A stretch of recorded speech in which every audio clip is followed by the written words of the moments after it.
Welcome back to another element. It is your girl in the building, Miss Morgan Sherm, aka the Mistress of Ceremonies, and I'm here with the fellas once again. Um, as we are about to give you a hell of a show, so I'm gonna do my ritual of checking in with everybody and seeing how the vibes are. Okay. Come on, Bill Show you Collins. suck. Yeah, What's going on with you? I'm chilling. Finishing up a record. My band Air Credits. We're in the home stretch of the album. I got 2 more verses to record. We got another round of production, and then looking forward to an early 2021 release. So that's exciting. It's the first project I'm finishing up. It's gonna be longer than 10 minutes though. Actually, this one's gonna be 15 minutes. So this was the band. It's not like the solo thing. Nah, yeah, this is the band. Okay. All right. Well, I'm looking forward to that. Jedi. Yo, I have a video coming out next week, next Friday, December 11th. Working on that. The edits coming along. Also going to have a pop-up shop for my jewelry that day at the place that I'm, doing a watch party at. So it's gonna be pretty dope. You got a date for that yet? Yeah, it's gonna be December 11th. Okay. Yep. Your birthday or the day before? That's my birthday. Okay. So I'll pull up for that. Yeah. How was your week, Neo? My week was actually very good. No real highlights that I can remember right now. Bullshit. My sister had a birthday. Shout out to my sister Doreen. She had a birthday. My niece had a birthday. Who else? We had Thanksgiving. That was lit. I had to sit there with the mask on the whole time, which was fun because my mom was in the room. So I just definitely wanted to have a mask on. Yeah, Why like you laugh? What's wrong I mean, with you? my mom ain't necessarily been in the best health the last year, so I had to sit there with a mask on for 4 hours and hang out with the family, but that was cool. What's funny about that, Jedi? It's just that, Nigga got a tone. it's not so much about it being so funny, but it's just the humor of like now. It's like yesterday we could all see each other face to face at That wasn't family yesterday. function, That was like 9 months ago. but it feels like yesterday. It doesn't feel like yesterday to a lot of us, man. Sorry, I'm You aggressive, nigga. Like Morgan on her straight up period. Yeah, that's an opinion, but I'll just say it felt like yesterday where everybody was seeing everyone without a mask on, and now it's still not normal to me today to sit in the family function and still have to wear a mask. So I found a little humor in that because I have to do the same thing with my grandmother. So I mean, I don't mind the mask. At the end of the day, it's just a mild inconvenience. It's really inconvenient. Funerals. Yes. yeah. Major inconvenience. A mask or a funeral, mask. Pretty simple. Well, But I officially started this week with this organization. I chopped it up with my staff a little bit. We working on some projects, working on some indexes. So I'm really excited about don't that. take her shit, co-workers. You mean subordinates? Oh, wow. Wow, that's a good way to start. Love it. No, I'm joking. I kid. I'm just serious. I also had a wonderful second edition of a weekly teaching series I'm doing on Clubhouse. Okay. It is about just transgender awareness and basically allowing cisgender individuals to learn about their responsibility when it comes to the protection and the prosperity of transgender and non-binary individuals. So Lit. yesterday we focused on cisgender women.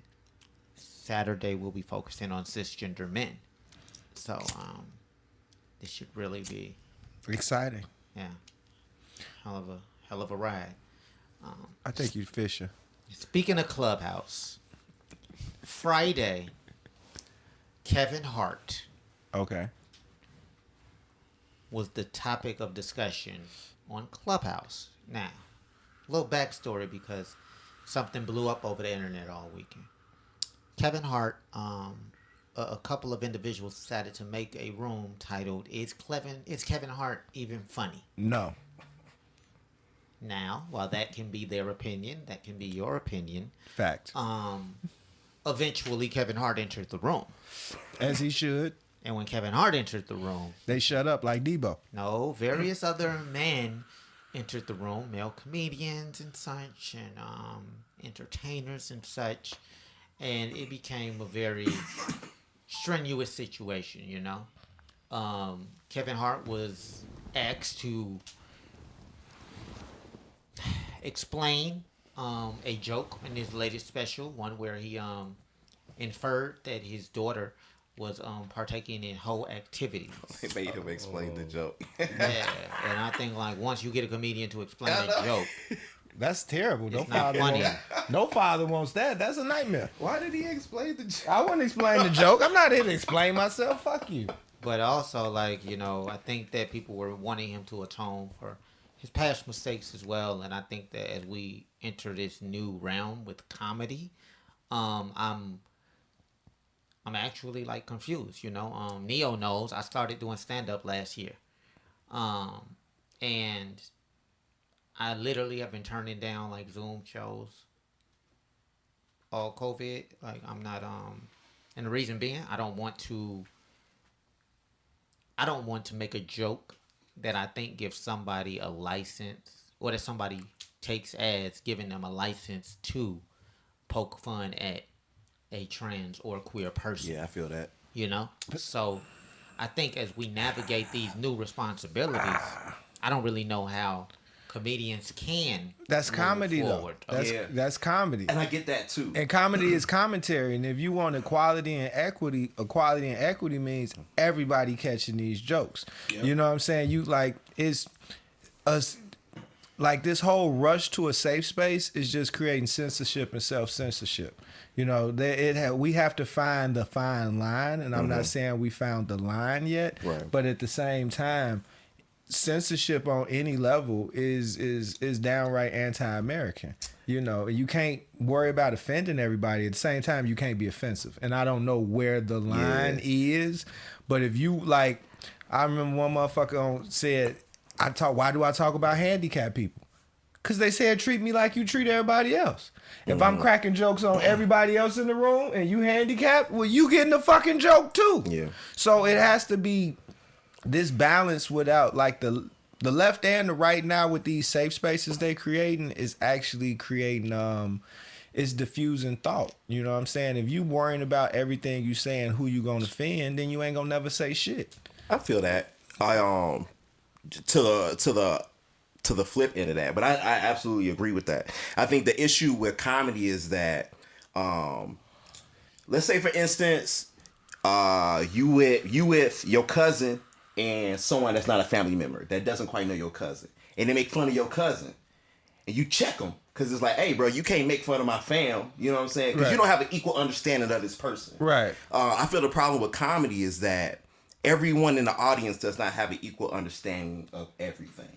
Right. I can see that. So when you cracking a joke about some shit, and when you cracking a joke, maybe like making a transgender joke, a person who has an ill understanding of transgender people, that now gives them license further into their ill understanding of transgender people. But how do you know? It's a balance. Exactly. It's a balance. And I don't think we found the balance yet. I just think that safe spaces are now becoming, which in theory are a good thing. Yeah. At the same time, if you're censoring everyone around so that no one is actually being themselves and speaking their minds and speaking their truth, then you just defeated your purpose. Because you can't say you create an environment where this person could be themselves in expense of this person being themselves. That's exactly the opposite of what I personally believe and if I don't get the letters right, oh well. LGBTQIA there we go. Community. And that's what I think they've been saying for the longest, that they can't be themselves, which I agree with.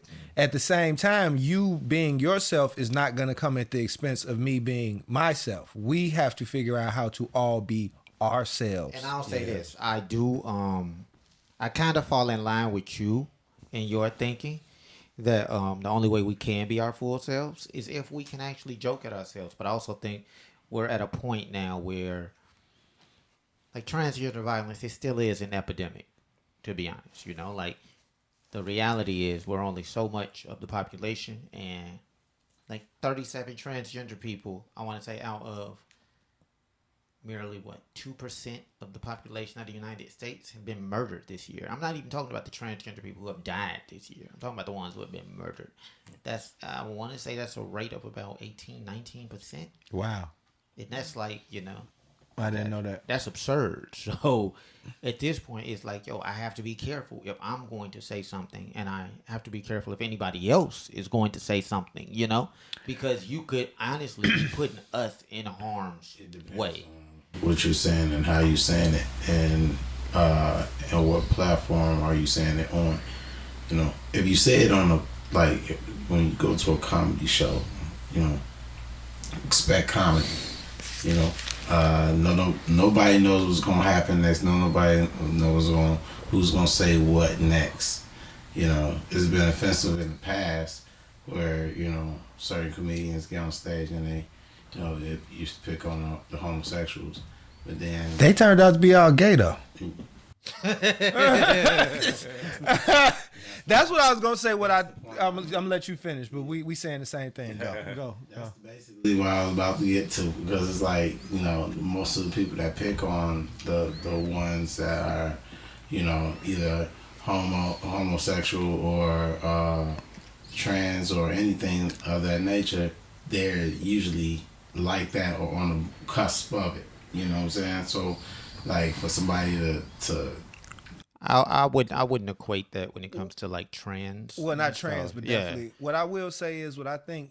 Here's the opportunity. I don't know the solution. I'm gonna just preface what I'm about to say next with the opportunity. What you brought about the transgender violence, I didn't know that, and what I'm about to say, I am not aware of what I'm about to say. This is just speculation, all right? But I believe majority of that probably comes from someone else not all the way being comfortable with themselves, and that is why it is important for us to. And this is why I had an event yesterday where I had cisgender women recognizing their complicity in violence against transgender women. Because if a cisgender woman, most oftentimes, if a gentleman is found out to be dating or to have had sex with a trans woman, sometimes, and I will say probably more than sometimes, majority of the time, that cisgender woman will ostracize that man, and they will start calling this man all types of gay, or they will tell other people, hey, this person sleeps with trans women, okay? And now this person has been ostracized from an entire community, okay? And at that point, what ends up happening is, to prevent that situation, guys end up murdering girls when they think that somebody is going to find out. So what I believe, that's why I was saying the balance. And this is just, outside looking in. The opportunity we have, if we sit there and try to specialize and create a protected group, that's going to, end of the day, create some form of otherness. Resentment. Yeah, and it's going to create otherness. Yes. So in order to prevent that from happening, we have to get people who are doing that to accept themselves and to normalize it, and on some level. And by normalizing it, that means you get treated like everybody else. And by getting treated like everybody, my mama gets roasted at Thanksgiving at the house. Like, we had a 30-minute roast session, me and my sisters, on my mama. And that's just what it is. So if you're going to come around us, you have, like, my mom is not off limits for me and my sisters. And what about a new person coming around? We gonna poke at you. Yeah. But not like vicious. And that's what I'm saying. So at this point, this is what we. But in comedy, we don't have that. This is just what. This is what we do. Yeah. And I'm not gonna tell you to stop doing what you do. Yeah. But you're not gonna tell me to stop doing what I do. And I understand that. And we have to find. Now I'm not. It's a sweet spot. It's a Goldilocks zone. Right. And right now we're not in the Goldilocks zone. Mm-hmm. We're either too hot or too cold. Yeah. We have to find the Goldilocks zone.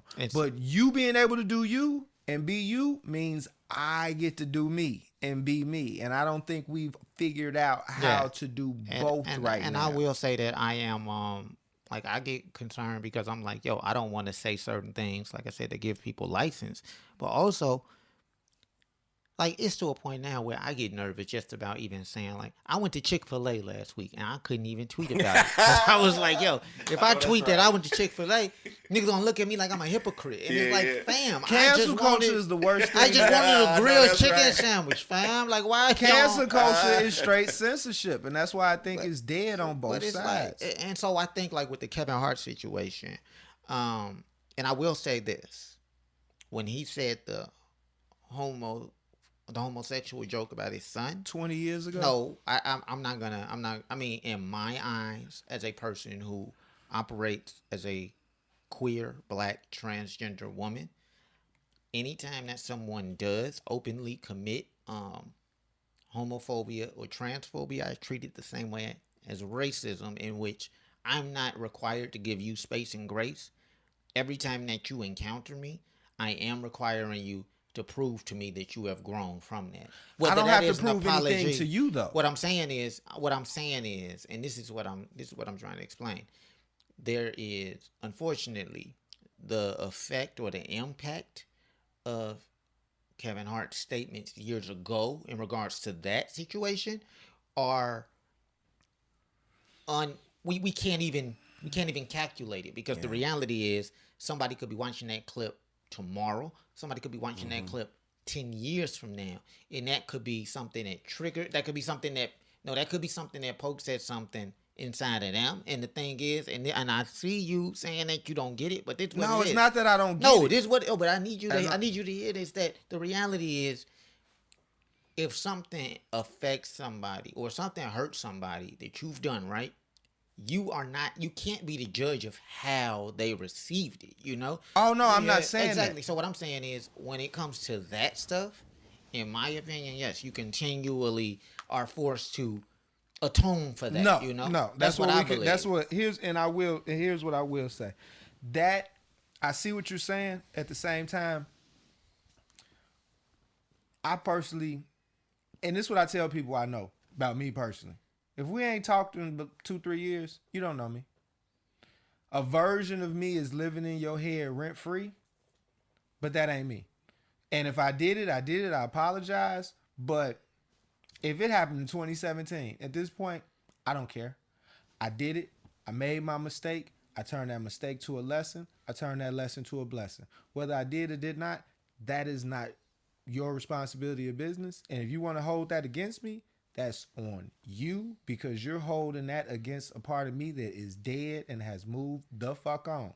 If you look at a picture of me, I don't look like that person. I don't talk like that person. I don't think like that person. If you let a version of me live in your head rent free that I'm not even anymore, that is on one person. You. Like, that's just on you. Now, I do get what you're saying about the racism, though. I do 1000% get what you're saying about racism. And how that would, because if I found out some ignorant ass cracker was going around saying nigga 10, 15 years ago, I would not necessarily let that go. And that's what I'm saying. So that's how you feel. Yes. That's cool. At the same time, people change. Now, people just change. But if that race has changed, you're still not required, because again, you don't. Again, No, you don't have to. Exactly. I'm and agreeing with you. And that's what I'm saying. So when it comes to somebody who is transphobic, homophobic, queerphobic, I think let me say The that. evidence of them being that way would still exist. But here's the other thing about that, though. That's why I don't be on social media, because now anything you say is held against you almost forever. How many people done got deals and stuff, and then a tweet from 5 years pop up? Yeah. You know what I'm saying? Because honestly, you were the person that helped me deal with my homophobia. You know what I'm saying? So if somebody heard me say something 10 years ago, it might not have been the greatest thing of all time, because it wasn't necessarily that I was homophobic. It's just, do that shit over there. You know what I'm saying? When I witnessed you go through what you went through, and your honesty helped me change my perspective. So just full disclosure, if I was a heavy tweeter, you could probably find something I would have tweeted 10 years ago. Then you'd be like, did you really say this? And I'd be like, yeah, I did. When I was 20x years old and I was just off the porch and didn't know nothing and didn't know nobody. And that's what I thought. And now I have grown and I have learned better and I have done better. You know what I'm saying? I understand things different. But like what happened, but I get you, because if I found some racist stuff, you know, I didn't like Joe Biden because of a crime bill from 1994. You know what I'm saying? So I'm not, that was 26 years ago. He said we were super predators. And I was like, fuck you. You know what I'm saying? So I understand that. At the same time,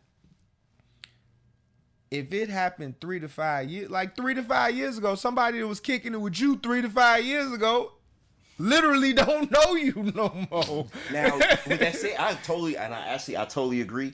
Do we have a responsibility to, when we change our views about something, and I say this because social media is so new, relatively new, right? Do we now have a responsibility to go back and erase anything that does not match what we now think? Because it still lives. You know what I'm saying? That shit you put out there that you don't believe no more, it's still out there. Maybe not. If you in the industry, yes. But in real life, I feel like people are editing and censoring themselves, and that's changing their journey. You know what I'm saying? You know what? Maybe it's not editing anything you doing before. I don't know. Yeah, I don't know. It's a weird. Man. What were you saying? I'm saying more of an option than Can you talk to the mic, bro? maybe more of an option than a responsibility. I see that. Because, like, you have the option to either forgive this person or feel the way you feel about what they said. I mean, you could say, you know, the sky is green one day and somebody get offended because you said the sky is green, and then hold that against them forever, and they'd be like, no, I changed my mind the next day. So whatever you feel, that's on you to feel that way, but you have the option to feel that way or to change because... But it's not a responsibility. Right. Cause I'm holding flat Earth against Kyrie Irving forever.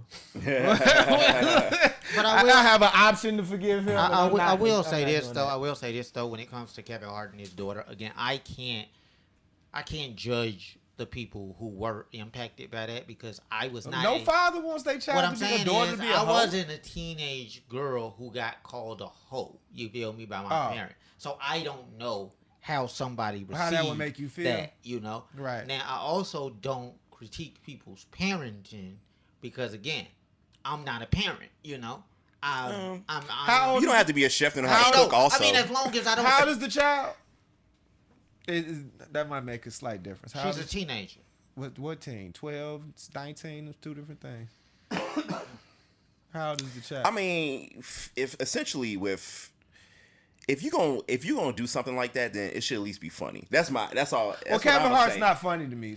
You're more guilty of not being funny. She's 15 years old. Oh, she's 15. Well, I mean, that's an awkward age.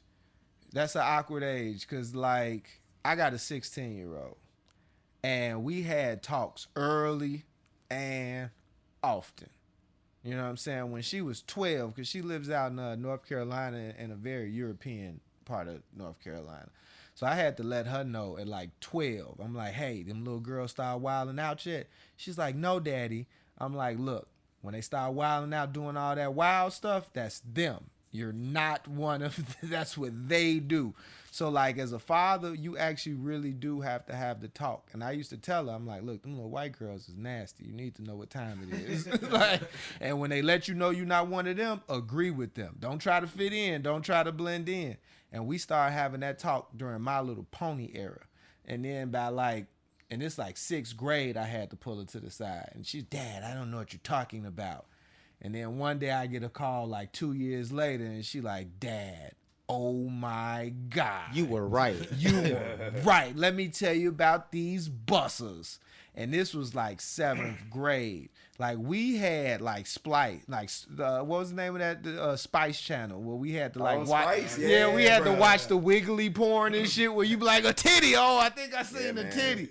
These little motherfuckers got Pornhub. Yeah. And XNXX. Yeah, So see, there you go. Early, actually, the best place to find porn is Bing. If y'all did not know, Bing is the best place to find porn because it searches all the other ones. And just putting y'all on Microsoft's Not searching Bing. Bing, yeah. I am. So anyway, what I would say about that as the father of a young lady, you do have to have those conversations quick, fast, and in a hurry, especially in this generation. And some of the stories I've heard about with this, and I'm not talking about even high schoolers, I'm talking about 7th and 8th grade. Like, I remember the girl who got the reputation 7th, 8th grade, all she did was get finger banged on the school bus in the small seat. And she had a reputation. Yeah, it's so crazy, bro. So, I read that happening. It's like crazy. That was the reputation. But like, now the stories that I've heard about 7th grade is more. It's more. They gonna find out. It's more lit than what's going on in the club. Yeah, so you might as well not make it taboo real quick, man. Yeah, they definitely. It's wild. Crazy stuff, conceiving things. Yeah, we was wild in 7th grade. We was stairways and things of that nature. Yeah. So yeah, So it's a double edged. Like that's what I like about this show. We're gonna focus on the Goldilocks zones of things. Not too hot, not too cold. Because honestly, as a father, the reason why fathers, and before you move on, the reason why fathers feel that way is because we know what it's like on the other side. Whether it's right or wrong, we know what it's like on the other side. Okay. And when you on that other side and you having that smoke-filled, whiskey-filled, joke-filled conversation, the last thing you want is your child to be the name that is brought up in that room. And now, and ain't nothing wrong with being hoes and all that. The thing is, that only appeals to a certain demographic of guys. Now, the demographic that love it, love it. And if you love them, love them. It's another demographic of guys that tend to be the more powerful ones that have a different opinion. And you're going to get a different reputation. And if that doesn't matter to you, more power to you. Yeah. But if that does, it's just the last thing a male would ever want is to have his daughter be brought up in the room somewhere else. Because let me tell you, and all the guys, ladies, y'all might not know this, all the fellas know each other. Whether you know it or not. If you a high-end guy, the high-end guys know each other.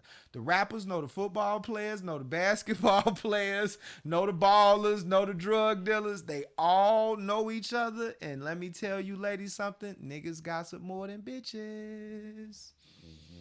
Yeah. all right.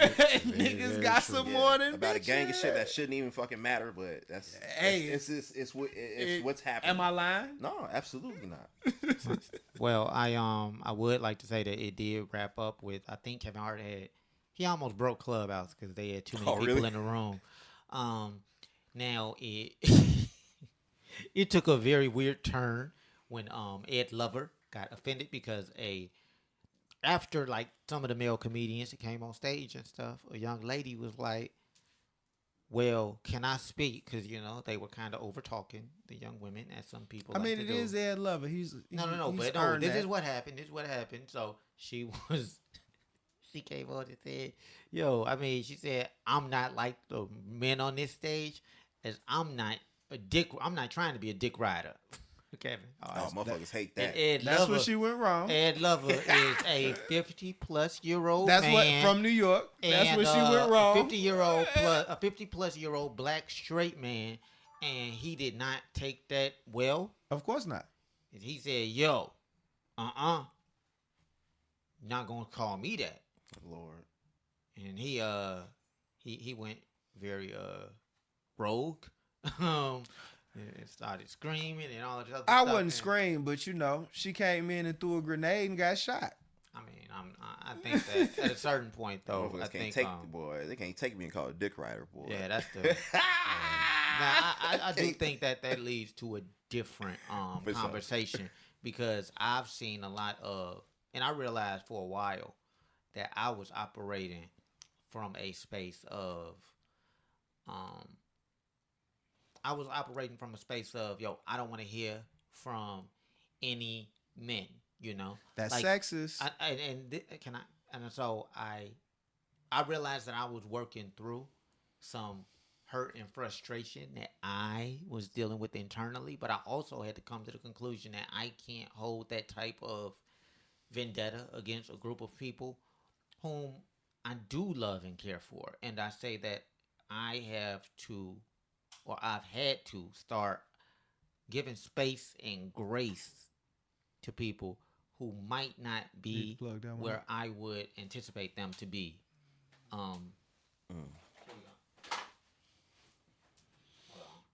Well, I think the place where she fucked up at is the start of the conversation is when she made it an issue about sex. I'm not gonna be like these men dick riding. Once you start, great catch. Once she started, He's not athletic. Look, I'm not either. I can't even touch the net, y'all. You know, I dunked on Derrick Rose when I was in 6th grade. You went to Beasley? Yeah. Not that one. Not that one. Not that one. Not that one. You went to Beasley? Yeah. No, neither one of those. Just act like they not there. They for decoration. Yeah, homie in there. Oh yeah, you did. You went to Beasley too? Yeah. Oh man. They let you in, huh? Shut up, y'all. Anyway, no. But I do think that we do need to offer more space and grace, especially as, and I'll say this, as a trans woman, when it comes to any cisgender person, I am working to, give more space and grace. Yeah, because a lot of that should be hypocritical. Not just cisgender, not the gays. It's just literally we can't say we discriminated against by a group of people and then discriminate against a group of people. You can't do both. You know what I'm saying? You can't say, well, because I'm blue, we ain't got to, or orange. You know what I'm saying? People do this to me because I'm orange. And then a red person walks in the room and you be like, ugh, red. Like, you just made yourself a fucking, hypocrite. You know what I'm saying? And everybody in this modern era is fucking hypocritical. Like, it don't matter if you red, blue, you know what I'm saying? If you looking at it from political or shit, these imaginary colors like black and white, all this imaginary shit, everybody is hypocritical at this fucking point. You know what I'm saying? Shorty probably had a very valid point because I'm sure they were in there dick riding. The place where she fucked up is when she separated herself from everybody based on gender. Hey, do you know that I wanted to get on that stage, and I'm gonna let show me up here. I said I wanted to get on that stage so bad at that moment, just so I could be like, and I actually do rad dick. See, that's the type of shit I would be doing in Clubhouse. That's why I don't want to jump in. I want to let everybody burn themselves first and shit. Like, everybody burnt? Great. All right, y'all. I live for moments like that. Look, to be honest, you in a heavily hip-hop comedic East Coast ass room. A lot of them niggas in that dick riding.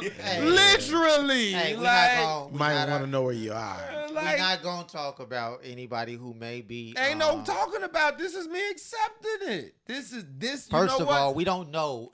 I don't speak on the what ifs with somebody or the, they might be. You know what? No. Here's the thing. It's normal. So, to me saying that these niggas is in there doing this like me saying a bitch in there doing it. It's normalized. When people wanted equality and equity, they weren't specific. Equality and equity does not mean special treatment. It literally means I am going to treat you like I treat everyone else. Yeah. And if you don't like the way I treat everyone else, that's fine. But this is how I treat everybody. This is how I talk to people.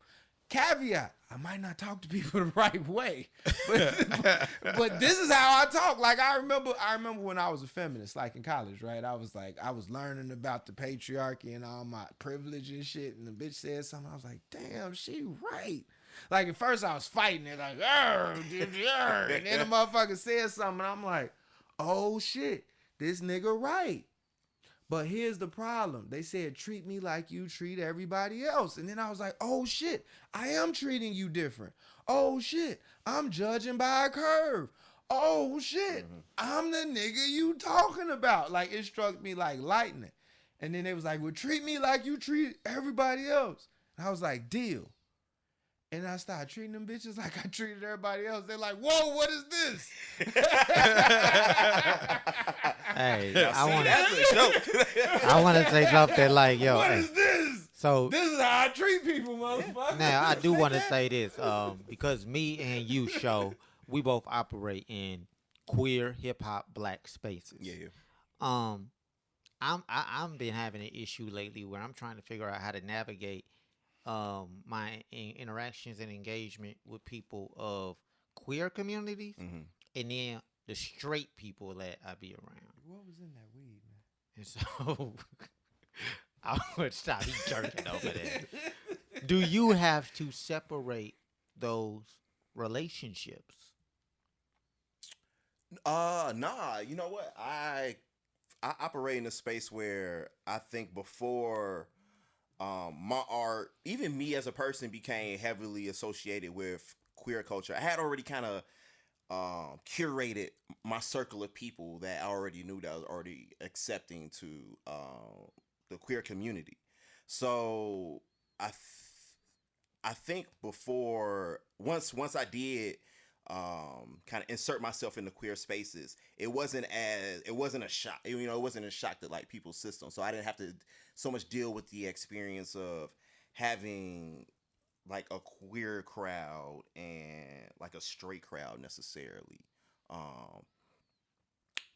But I do recognize that that's not a thing that people often get the benefit of. Yeah.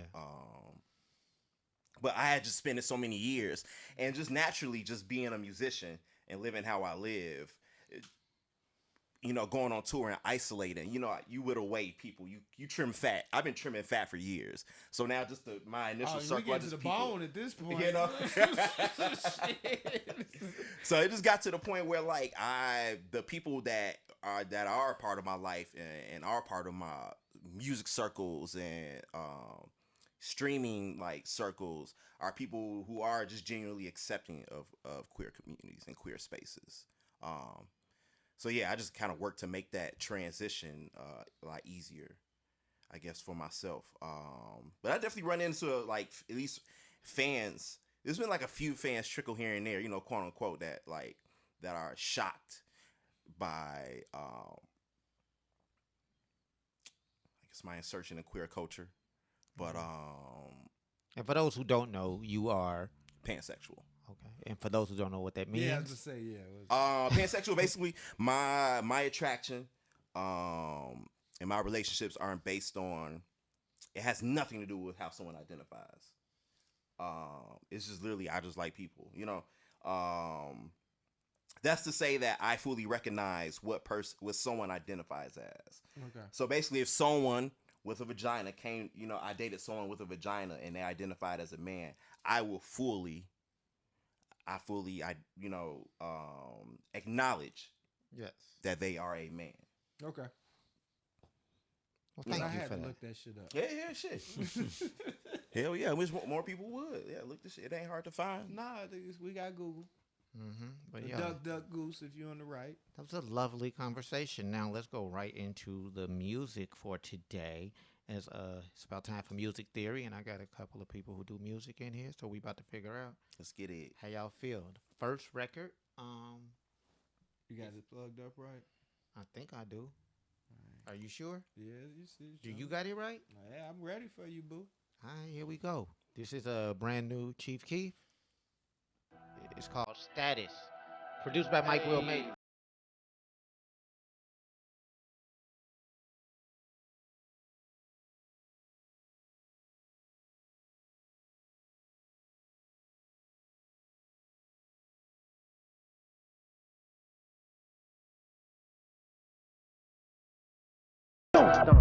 Yeah, you got a chain, but you a pump.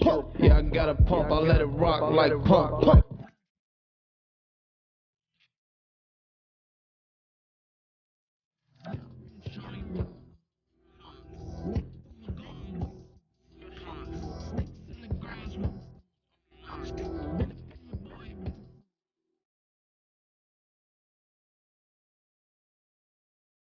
So I'm gonna start with you. How do you feel about that record?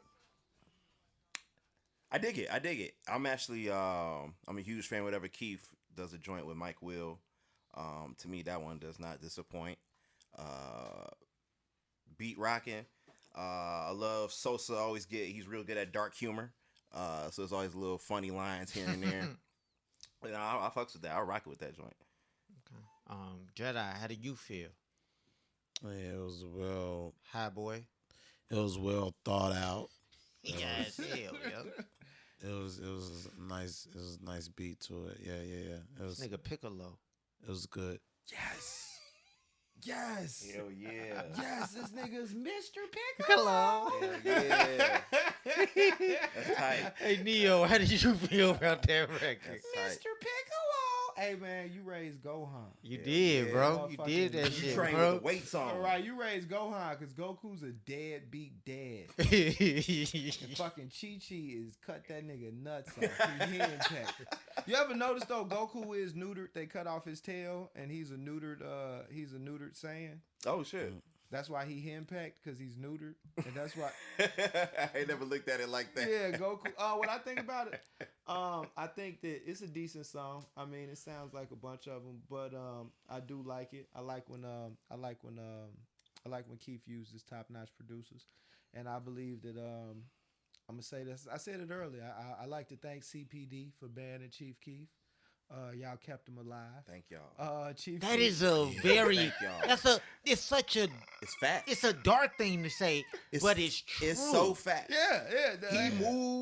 He started producing for himself. He do cover He's cover sitting- art, he's sitting mixing, his nice mastering. He's Like in his nice little house, man, and he got all his little video games. Yeah. And they drive around in their little Lamborghinis, and they wear their little Versace shoes.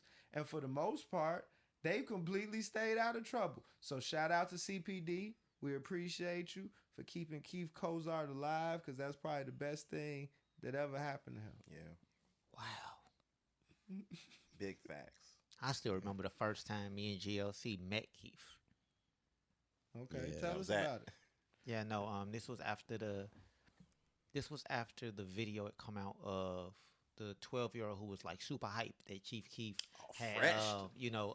gotten off of. I think he was on house arrest. Yeah, Whatever, he had gotten out of juvie. He was on house arrest for shooting at a police officer. And so he was on house arrest, and the kid was like celebrating. The kid was going crazy about it. And I called my boy Andrew Barber from Fake Short Drive, and I was like, yo, what the fuck is this? Went through the music. I want to say Tuesday, me and GLC got together, and we pulled up on him. I pulled up to O Block. We pulled up to his grandmother's house, and we met him, talked to him, and, from that point on, got him interviews at GCI, started getting his music played.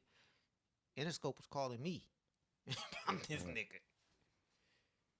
Best thing ever happened to that young boy is CPD. Because something that people forget is when Interscope signed him, they also signed a life insurance policy on him.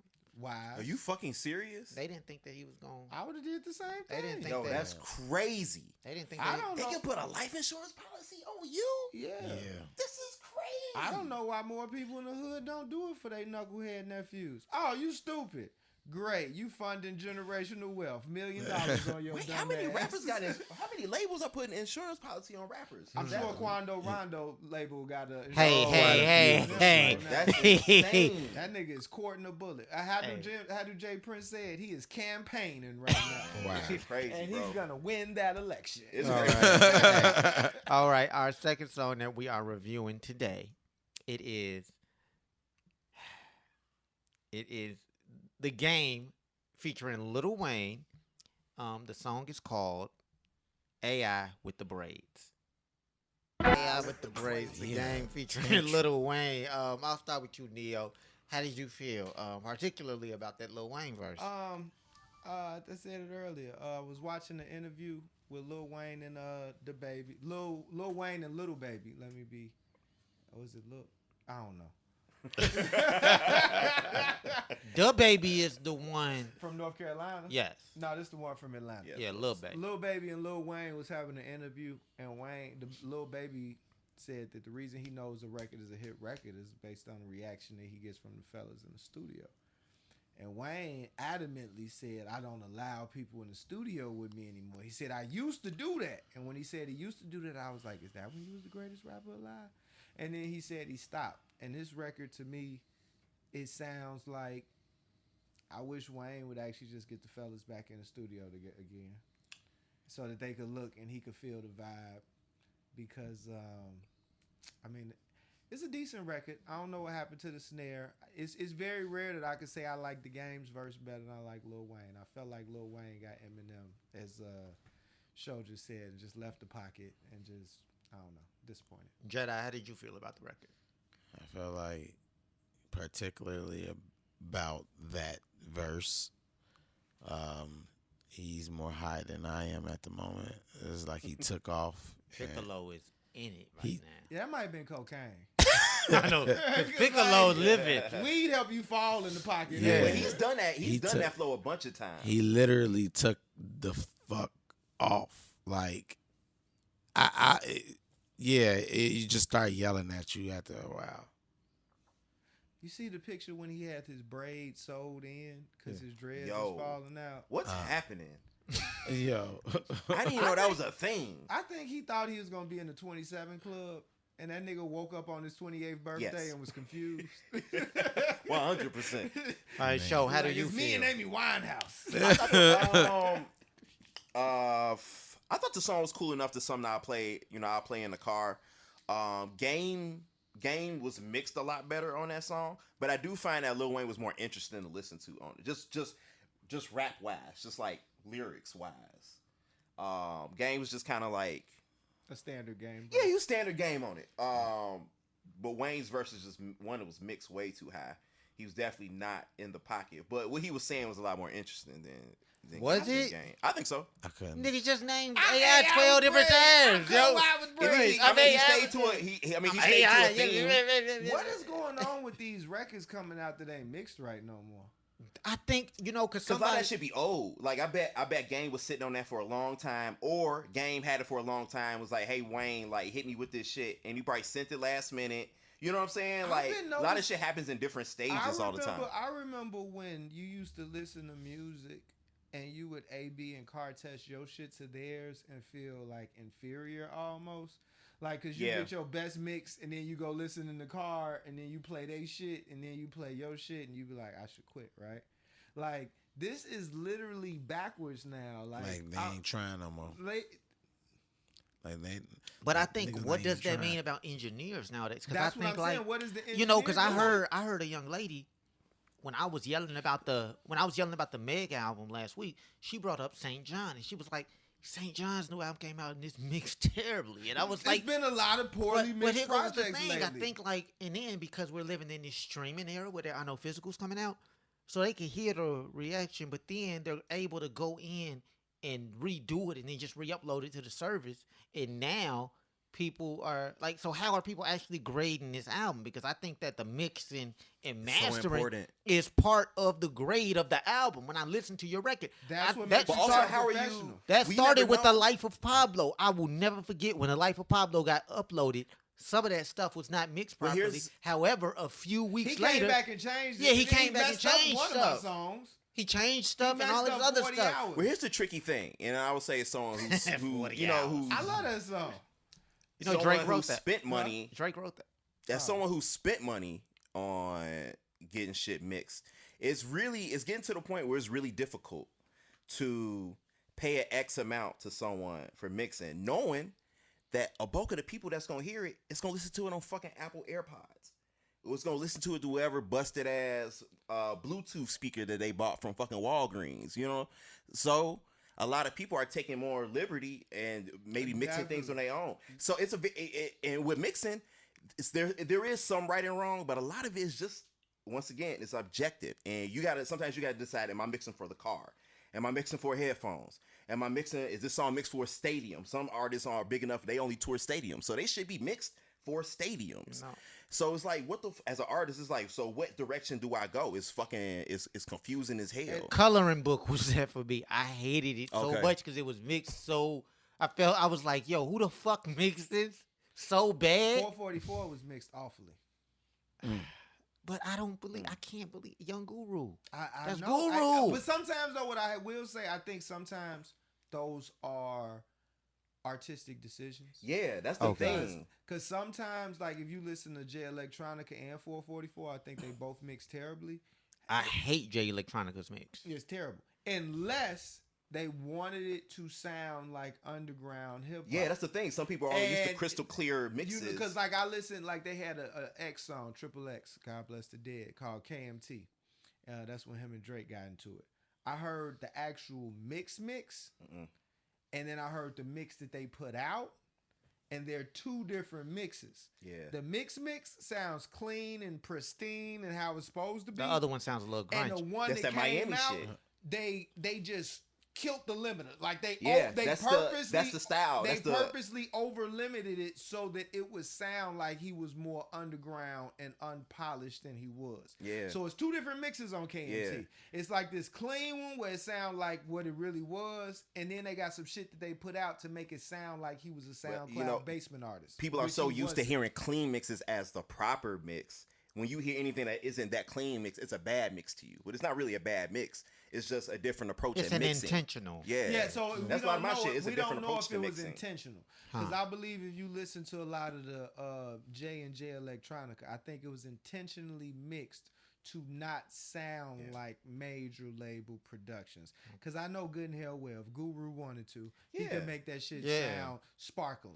Everything don't need to sound sparkling. It was intentionally designed to sound like that. However, where I think they're making a mistake, and then we can move on from this. The mistake that they're making is they're providing room for basement artists to be able to have a sound that's equal or better. Yes.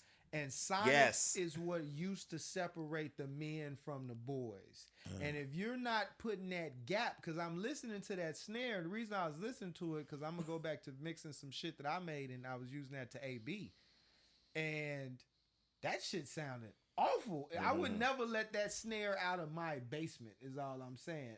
But that snare's made it out the basement. Yeah, the snare made it out of real studio. You know what I'm saying? You're right, the playing feels leveled now. It's leveled. And I love that. I love that. I think that's a mistake. Them clean ass shits ain't always what's up. But here or there, I do love me a clean mix here and there. But a lot of motherfuckers don't copy that dirty shit right. And that's where the problem comes in. Yeah. A lot of these motherfuckers that only know how to do these LA ass clean mixes are now trying this distorted and grainy shit. And it sounds terrible. The magic words you just said, they're trying. Yes.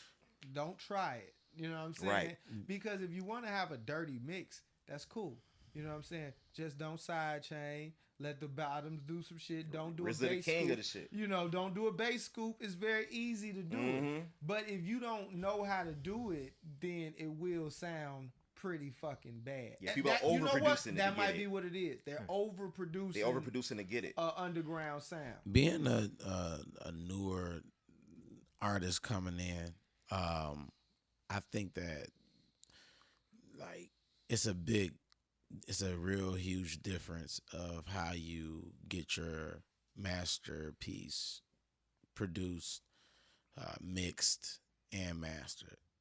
And when you first get it done, it's like some people are rushing just to get something out there. Facts. And then, I've been there.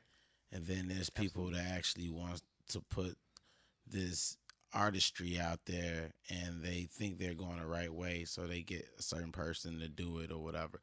But I don't think a lot of these people are given that extra ear. They give it to a certain people, and I could be wrong, but now, you know what? You said you tapped on it. You give it to the right. I wasted so much money dealing with this engineer or this masterer. Or this studio. I wasted money on Grammy winning. Grammy winning. We will talk about that later. Yes, but I have. This person did this album, and this person did this album.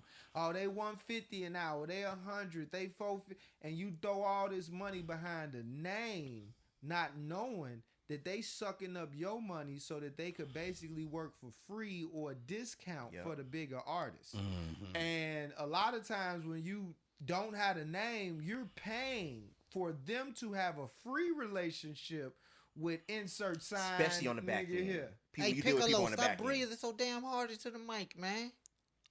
Breathe harder, Piccolo. Don't do it. It's getting wet. It's not getting me. You it's not at all. Nailed it. No, we did not nail it. What are we talking about here? Oh, we ain't talking about you getting I was about to say what's happening, baby. I'm still in the... No, because you spent that money. So look, Yeah. hey, young artists out there, if you don't know how to mix and you getting shitty mixes from your local neighborhood, he's worked with the top guy. Just going by Isotope, they have AI in the software, and it will actually. You get Neutron. Let me tell you a secret. Neutron will actually mix the fucking whole record for you. You hit the button. You hit learn, and It will sit there and mix each. It will mix each stem for you, and it will mix the entire record for you after it mixes each stem. Is it perfect every time? No. but it's close to it. But also, Will it get you close? We got to normalize learning what you want out of a mix. I can't tell you how much money and other artists have spent, not because that's not normalized, like especially in rap. Like knowing what you want out, how to communicate what you want out of a mix, what you hearing. We don't even know what we hearing. Sometimes, well, we not we're not trained. Exactly. Because once you get trained, you get to bring in 2 or 3 little tracks. Be like, hey, I want it to sound like references. This. Use references. You bring in 2 or 3 references, and then you get to sit and be like, I want this, that, and the third. But that comes from knowing. Yeah. You know what I'm saying? That comes from jagging thousands of dollars. But you can do a lot of before you jag off a lot of money. You can do a lot of active listening. You know what I'm saying? Do active listening to music. Don't just listen to songs. You, of course, enjoy them, right? But like, figure out why you like that song. Figure out why that ad lib sound like that ad lib. You can go on YouTube and find all these people who mix all these songs and just watch them talk about this shit. Mm-hmm. You know what? Actually, before we move on, though, and the reason I kind of like that, but I didn't like it as much as I could. A lot of records are not phenomenally produced or phenomenally written. If you have a great mix and master, it could take an average record and make that shit sound amazing. That's why there's so many average songs that are hits. Amazing. Yes. You can have dope beat, dope rhyme, dope lyrics, a shitty mix, and it will take a great song and make it like if you ever go actually play your songs in front of like industry people, I'm gonna tell y'all a secret. Where the camera? That one right there. Industry people, a lot of them don't really have great ears. No, they don't. But if that shit is mixed and mastered well and it is properly sequenced, like a 4 to 8 bar intro, closer to 4 to go straight into the hook, and you follow 8/16 fucking outro, an industry person will be like, it go. You know the what format. like? As long as you follow the format, you good. Format, your kick is right. Yep. Your bass is 808 is side chain, and your snare is smacking. As long as you got a decent melody and stay in the pocket. Yep. You're home free. They gonna be like, this shit good. Absolutely. That's the like, blueprint. dude, your ear sucks. So I thank y'all for that. Y'all be really going in depth. I don't be knowing half of the stuff, but I think that's really amazing. And this motherfucker worked at the radio. Ain't No. But see, I used to listen to it from a radio perspective. Yeah, different perspective. And like I thought it was really cool when you noticed that I didn't enjoy the beat dropping out so early because I was like, the fuck is going on? Yeah, You you just just had a the format. hook. But it's a format, like Yeah. if you, but even still though, if you're gonna pass songs to radio, you gotta understand that you really need to come in under 3 minutes. It has to be hook heavy. It has to be mixed right. You're gonna have to, and then even when they take it to the radio, they're gonna smack it down. They're gonna bring everything That first down. 35, 45 seconds is key. First 15 seconds. I mean, basically 15, but I would say 35 to 45, you know, and I think that is something that we should stick with. So, speaking of music, though, the Grammy nominations were announced this past week, Yippee and a skippy. lot of people have Yippee had skippy. something to say, including the best active rapper out right now. Who is that? Drake. As Drake took to to his protect the weekend. Drake took to his Instagram and said, I think we should stop allowing ourselves to be shocked every year by the disconnect between That's right. impactful music and these awards and just accept that what was once the highest form of recognition may no longer matter to Grammy the ain't never artists been shit in hip that hop. Thank you. exist now and the ones that come after. All right, first of all, Hold on, here we go. It's like a relative you keep expecting to fix up, but they just can't change their ways. The other day, I said The Weeknd was a lock for either album or song of the year. No. Along with countless other reasonable assumptions, and it just never goes that way. No. This is a great time for somebody to start something new that we can build up over time and pass on to the generations to come. he right and wrong. The Grammys ain't never been shit in hip hop. Never. Ever. I always felt that for urban music, a Grammy was a kiss of death in reality. And just all music. Because most of the biggest Grammy Award winners, you never hear from them ever again. Where's Lords at?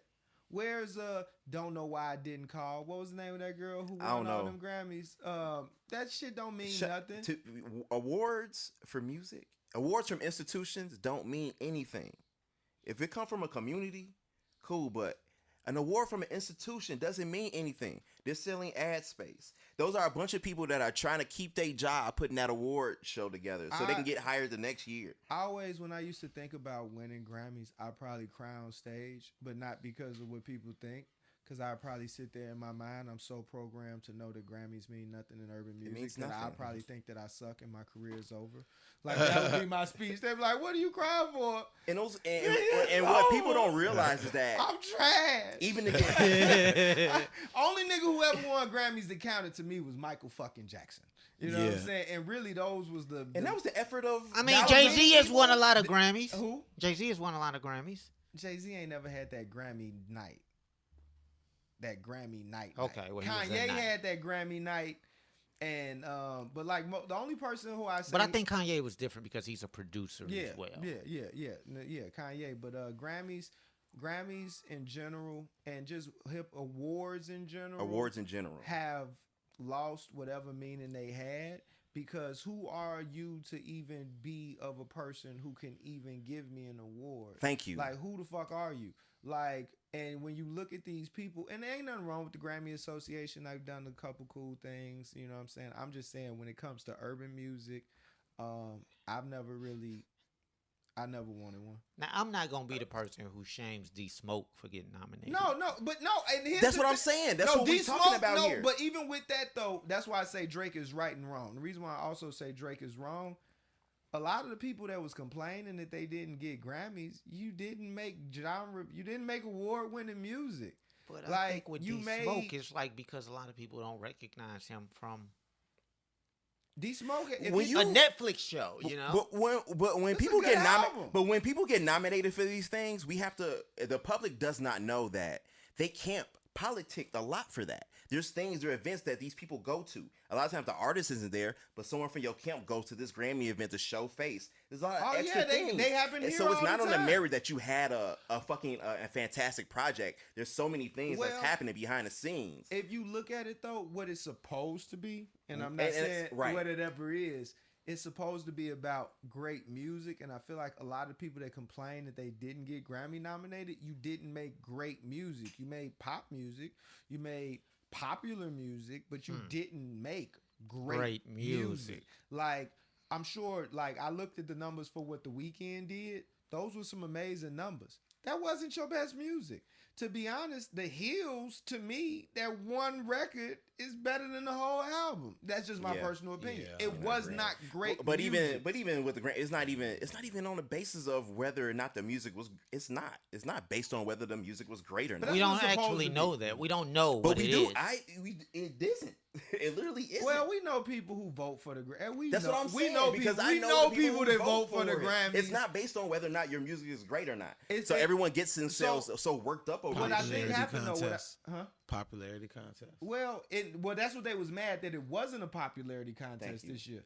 Because for hip hop, and I've been telling everybody this for a while, and Morgan will know this. Anybody who I know actually is in the industry will know I've been predicting that this was coming for a while. And I think people were shocked when D Smoke and J Electronic and all them got nominated for Hip Hop Album of the Year. But it's been coming for a while. The writing has been on the wall for a while. And it's the first step that people haven't been seeing, that there is about to be a shift in sound. Now, the Grammys can't push that, but this shift in sound has been coming for a while. And this whole very poppy era that we've been in is about to close. And the Grammys are not wrong about. I'm the most fuck the Grammys person in the history of the world. But when I saw some of the selections they picked, I knew why they picked them. And it's been coming. They was like, how did D Smoke make it over Pop Smoke?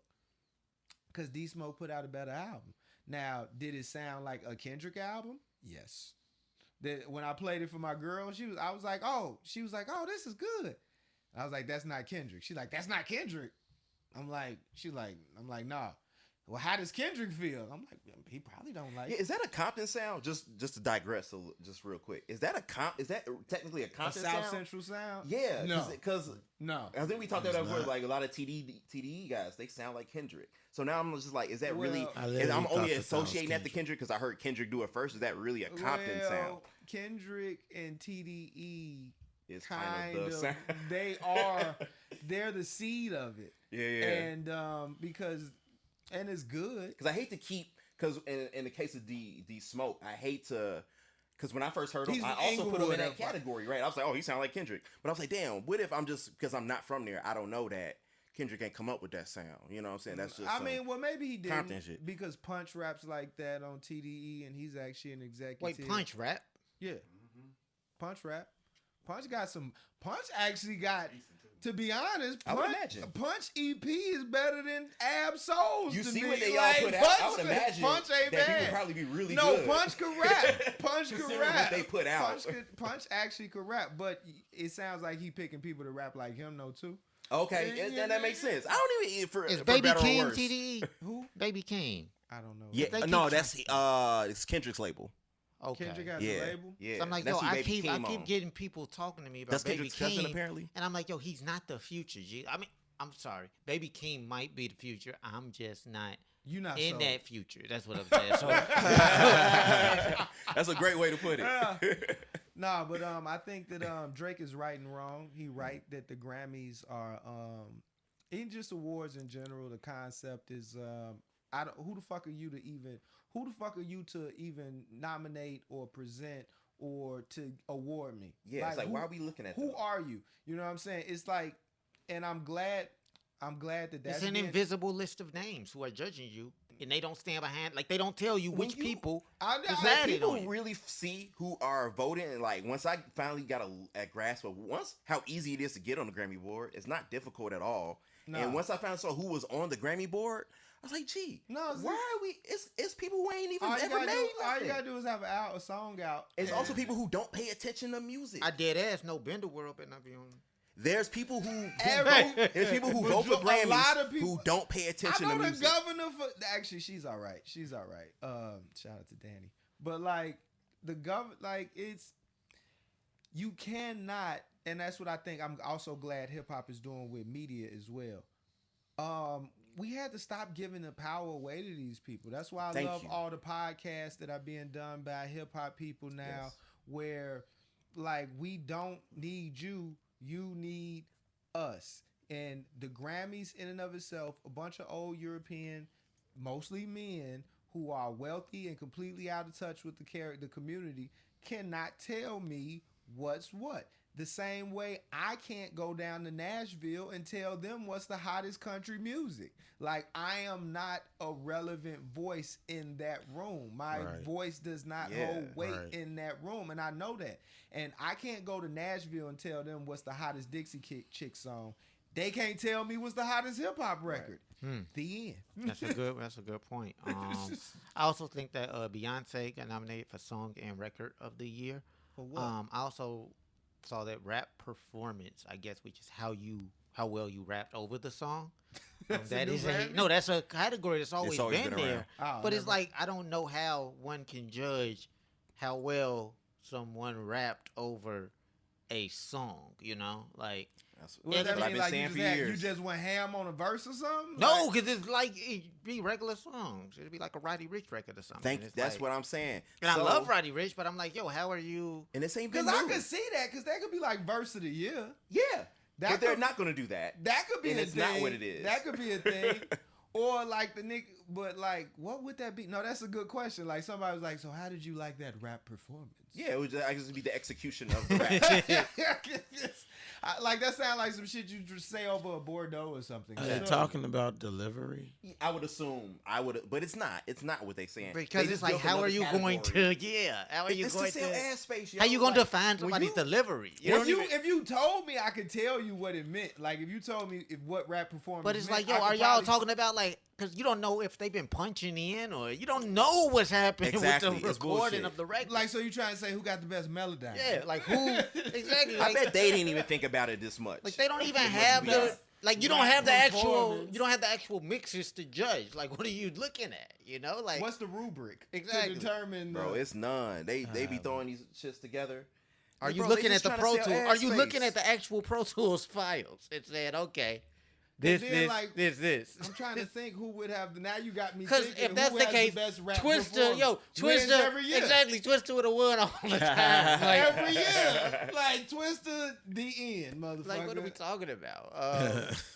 But yeah, I do think So, that. yeah. I think some people got robbed. I do hope that somebody does put something together. I think on the don't back think end of anyone got robbed. COVID, I think that we have an opportunity to create something. Well, yeah, with that verse, is for us. Yeah. You know, like I'm not trying to recreate the Source Awards, but I'm not trying to like just accept that. Hey, we gonna make the Soul Train Awards new thing. All I'm that, like, all it's all cap. we're not doing Awards, that. any the televised Source award you Awards see is was cap. dope though. I saw the Source Awards, but we not live. about to. I heard somebody say, "Let's just all go to the Soul Train Awards." And I said, "No, brother, Who is the Soul Train? you have lost your How It's mind." like when people That's go what to I'm the saying. BET Who are you Awards, accepting nigga, an award that's from? Viacom, fool. Exactly. Like, It's like some who of are the you Red accepting an Stone- award from? When you excited about a Soul Train award, Soul Train don't even come on. Who is Who's Soul giving you Train? the award? Like, who owns All Soul this Train, is, nigga? every award show is just a bunch of people who got hired, who's trying to get hired to do But it again next year. What Morgan is saying, I believe that's the best thing I think that happened during COVID.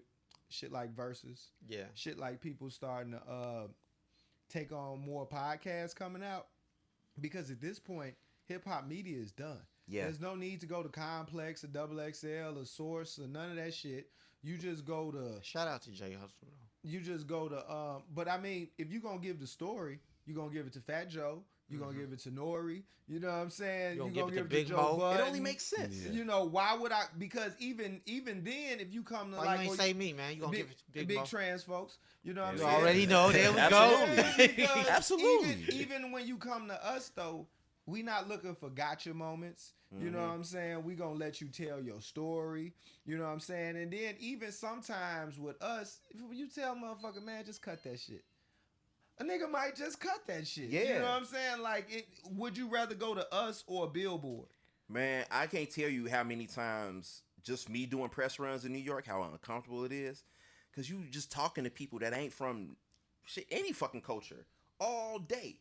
And it's at complexes, it's at Fader, it's at fucking Pitchfork. Like, you just talking to people who ain't part of no culture, but writing stuff. You know what I'm saying? Right. And like, fuck They're that. a part of writing culture. Yeah, and shout out to that. And like, shout out to that. That's fine. But like, yeah, we need more actual people who are in the culture, in the media space and this shit. And I'm super appreciative of that shit. And people I like haven't you. cared about a award show since the 90s. Thank you. Like, remember? No, you don't care about anything right now. You're high. That doesn't mean anything. I'm saying you just high. I'm Like, looking it at ain't you. been, nah, it ain't really. Yeah, you're right though. I haven't. I know, No, it's but like- but I honestly, remember- can we all refocus on how high he is right now? Jedi is Your name is Jedi, and you are an actual Jedi right now. Yeah, I'm in my natural element. No, actually, I think you hit the head on the nail on the head though. This nigga, Mr. Piccolo. Piccolo. Yeah, Piccolo all day. This nigga Namek. So Namekian. we have reached that point of the show Now where it's time to say goodbye where to we all my Negro friends. discuss.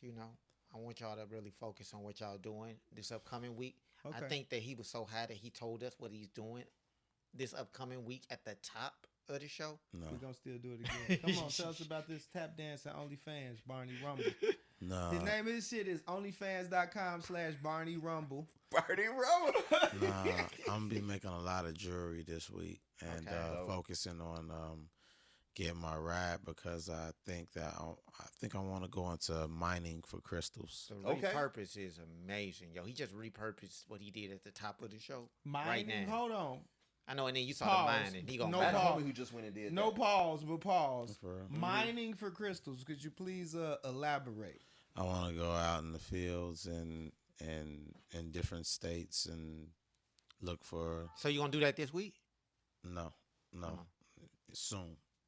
Dope. Then why would you tell us that for this week though? That's what I was wanted to do for the future. I'm manifesting that for the future. You manifesting next week. You manifesting this for the rest of your life. Yes. All right, I got you. All right, I got you. Neo, what you doing this week? Well, it's an eclipse later on tonight, so I'm doing a private eclipse session for myself. That's gonna be very exciting. And then for the rest of the week, I'm going through my fucking inbox, and I'm gonna send all the emails that I was supposed to send last week during but I had two. Like you. Yeah, I had 2 birthdays and a holiday, so I got to look at some scripts and some screenplays and finish mixing and mastering some stuff, and actually be a productive adult and just be who I really am, and type up some one-sheeters, do a bunch of basic-ass, boring stuff that I'm really good at. So, Big show. Recording per usual. Friday, as usual, I do a Twitch stream called Casual Couch Hangs. Play game, do some gaming. Fully clothed. Twitch, for now. Twitch, they don't play. Yeah, they don't play. They don't play. Your ass can't even say naked. They shut When your you shit post the down. OnlyFans, when you doing You the can't even smoke on OnlyFans, though. Twitch, can you? Nah. I mean, honestly, you can. But people just the culture of it, everybody on there so scary now. Nobody want to, but you can smoke on that You shit. should get But academics everybody's to do so it with scary you, now. G. You should get academics to do it with you on OnlyFans. Oh, never. Ever. I feel sorry for him. Yeah. He bought that Selena girl who got peed on. He in a bad hamster wheel. First of all, we will not kink shame. No, we not. But she got peed on by a whole basketball team who never called her back. We will never kink shame. Okay, if that is somebody's yum, we will not yuck it and we will not say it in that way. No, listen, I'm down with chicks taking golden showers. All Happy I'm saying birthday, is- Chadwick Boseman. Huh? Happy birthday, Chadwick Boseman. Happy birthday, Nigga, we Chad. are not gonna go from golden showers to Yo, this nigga is nuts, yo. The fuck is going on right now? This nigga is nuts, yo. God. Oh my God. Why would you say that? God bless the. God bless the dead, yo. What's wrong I with ain't gonna say it was you? his birthday. You might be king shaming. Slow down. So this I didn't mean that like. But when he bought old girl a truck though, that was terrible. Yo, this week, That was bad. My bad. This week, I will definitely Get gangbanged. I will not. Do not push that sentiment on me. While I am not against the idea of it, we are in the midst of a COVID. You're pandemic, and because of that, I have not been sexually active over these last 9 months. Oh, that explains Explains it. a lot. That explains it. You got that monkey on your back. And you trying to get that monkey on your back. No, with this week I have some cool projects that I'm working on with some young ladies, and I also look forward to just whatever new ideas pop up. Also working on this really dope index that I'm really I'm sorry, excited about. I'm ignorant. What's the index? No, I can't explain it right now, but the details of it, I think it will be really powerful. Okay. For people of the LGBTQ community who operate in Black and Brown experiences. So it's a resource for? Yeah, Okay. I'm working on this resource, and I'm really excited about that. Besides that, just living life. I got a birthday coming up this week. They're in St. Louis, though. You got a birthday? No. They have a birthday coming up. I said I have a birthday coming up. Kind of like you were saying. You had 2 birthdays. Oh, yeah. I'm saying I have a birthday coming I up. was about to say you were born? This is wild. You're going to keep playing with me, okay? This is wild. I love y'all. Welcome. Well, no, not welcome.